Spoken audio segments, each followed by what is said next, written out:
ఇంతలో రాముడు మెల్లగా తేరుకొని ఎదురుగా మూర్చిపోయి పడి ఉన్న లక్ష్మణుణ్ణి చూసి, ఒకవేళ లక్ష్మణుడు ప్రాణాలు దక్కకపోతే, నేనొక్కడిని బతికితే సీత నాకు దక్కినా ఆ బ్రతుకు నాకెందుకు?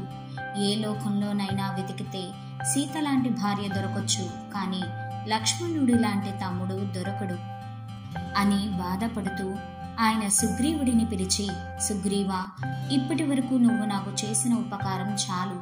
లక్ష్మణుణ్ణి ఇలా చూస్తూ నేను బ్రతకను, నేను శరీరాన్ని వదిలేస్తాను. ఇది తెలిసాక రావణుడు నిన్ను విడిచిపెట్టడు. అందుకని నువ్వు నీ సైన్యాన్ని తీసుకుని సేతువు దాటి వెనక్కి వెళ్ళిపో. జాంబవంత, హనుమ, అంగద, మీరందరూ నాకు మహోపకారం చేశారు. మీరందరూ వెళ్ళిపోండి. నేను ఒక్క విషయానికే సిగ్గుపడుతున్నాను. విభీషణుడికి లంకారాజ్యం ఇస్తానని ప్రతిజ్ఞ చేశాను. ఇప్పుడది అసత్యవాక్కు అయ్యింది. అసత్యవాక్యం నా నోటి నుండి దొర్లిందని నేను బాధపడుతున్నాను అన్నాడు. అప్పుడు సుగ్రీవుడు, విభీషణ, నువ్వు వానరాలను తీసుకుని కిష్కిందకి వెళ్ళు.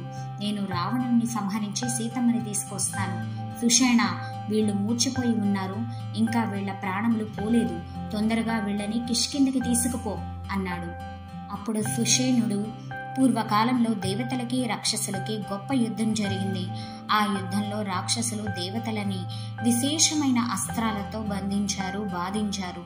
ఎందరో దేవతల ప్రాణాలు విడిచిపెడుతూ ఉంటే, శరీరాలు దెబ్బతింటుంటే, దేవగురువైన బృహస్పతి విశల్యకరణి, సంజీవకరణి, సంధానకరణి అనే ఔషధులు కలిగిన మొక్కలని రసం పిండి వాసన చూస్తే ఆ దేవతలందరూ మళ్లీ జీవించారు.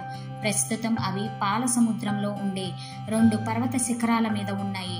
మన దగ్గర ఉన్న వానర సైన్యంలో హనుమ, సంపాతి, వృషభుడు, నీలుడు మొదలగు వారు మాత్రమే వెళ్లి ఆ ఔషధులని గుర్తుపట్టగలరు.